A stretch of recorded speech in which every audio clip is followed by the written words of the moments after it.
আমি সংক্ষেপে প্রাপ্তি প্রত্যাশা এই প্রবন্ধের মধ্যেই উল্লেখ করা হয়েছে। আজকের এই দিনে খুনি হাসিনা ক্ষমতায় টিকে থাকার জন্য জামাত শিবিরকে নিষিদ্ধ ঘোষণা করছিলেন। এখন আওয়ামী লীগ হাসিনা নিষিদ্ধ হয়ে গেছে, জামাত ঠিকই আছে। বোঝা যায় যে নিষিদ্ধ করে কোনো আন্দোলন দমন করা যায় না, নিষিদ্ধ করে পতনও ঠেকানো যায় না। সম্মানিত সুধী মণ্ডলী, ভাই এবং বোনেরা, আমি করণীয় ব্যাপারে কয়েকটি কথা বলতে চাই ভূমিকা ছাড়া। জুলাই বিপ্লবে যারা শহীদ হয়েছেন, আমরা শুরু থেকেই কাউকে দলীয় বিবেচনায় বিবেচনা করিনি। জামাত ইসলামীর আমির ডাক্তার শফিকুর রহমানের পরিকল্পনায় আমরা প্রত্যেক শহীদ পরিবারে, উনি নিজেও গিয়েছেন, আমরাও গিয়েছি, এবং 2 লাখ করে টাকা আমরা প্রত্যেক পরিবারকে আমরা প্রাথমিকভাবে সহযোগিতা করেছি। এবং আহত শহীদ পরিবারের পাশে জামাত সবসময় ছিল, আগামী দিনেও থাকবে ইনশাআল্লাহ। আমি করণীয় ব্যাপারে যে কথাটি বলতে চাই,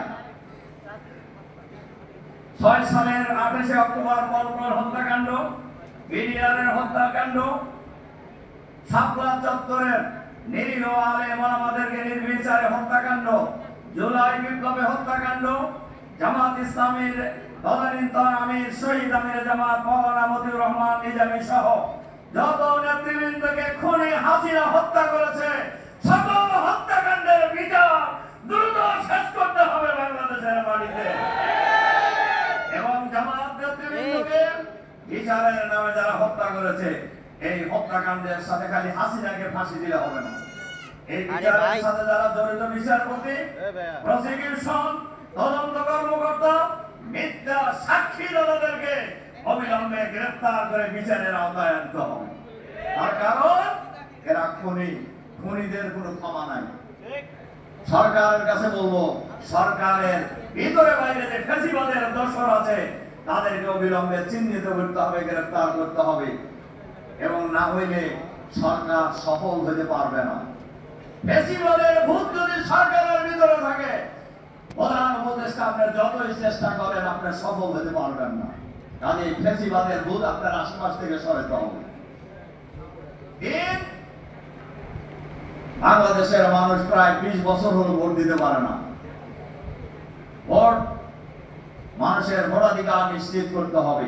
এই জন্য 2টা জিনিস খুবই প্রয়োজন। লেভেল প্লেইং ফিল্ড তৈরি করতে হবে, সমাজের জন্য সমান অধিকার নিশ্চিত করতে হবে, আর আইন শৃঙ্খলা পরিস্থিতি উন্নয়ন করতে হবে। আমরা লক্ষ্য করে দেখছি কোন কোন এলাকায় ইতিমধ্যে কোন কোন সরকারি অফিস কোন কোন দলের অফিসে পরিণত হয়েছে। এইটা সরকারের কাছে আছে, এই খবর সরকারের কাছে নাই তা নয়। কাজে এই প্রশাসন দিয়ে নিরপেক্ষ নির্বাচন হওয়া সম্ভব নয়। যেন তেন প্রকারের নির্বাচনের জন্য এই শহীদরা জীবন দেয় নাই, আহতরা আহত হয় নাই। আজকের এই সমাবেশে আমরা সরকারের কাছে আহ্বান জানাবো, মানুষের ভোটাধিকার নিশ্চিত করার জন্য কার্যকর ব্যবস্থা গ্রহণ করুন। আমাদের স্বরাষ্ট্র উপদেষ্টা মহোদয় বারবার বলছেন আমরা নির্বাচনের জন্য প্রস্তুত। কি প্রস্তুত আপনি? আমরা আইন শৃঙ্খলা ঠিক করতে পারেন না, আপনি নির্বাচন করবেন সুষ্ঠু? এজন্য আমরা সরকারের কাছে ব্যাপারে আহ্বান জানাবো। আরেকটা আহ্বান জানিয়ে আমার কথা শেষ করতে চাই। জামাত শুরু থেকে বলে এসেছে, শহীদ পরিবারের প্রত্যেক পরিবার থেকে যোগ্যতা অনুযায়ী 1 জন করে সদস্যকে সরকারি চাকরিতে নিয়োগ করতে হবে।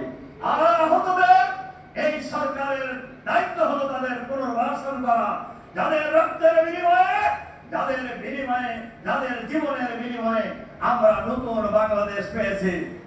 ইউনূস সাহেব আপনি প্রধান উপদেষ্টা হয়েছেন, অনেক উপদেষ্টা সাহেবরাই আন্দোলনে কে কি ভূমিকা রাখছেন আমরা জানি, কিন্তু আমরা কিছু বলিনি যে আপনারা দায়িত্ব পালন করেন। কিন্তু আপনারা যদি দায়িত্ব পালন না করেন, তাহলে অতীতের স্বৈরাচারীদের যে পরিণতি হয়েছে, আপনাদের পরিণতি একই হবে।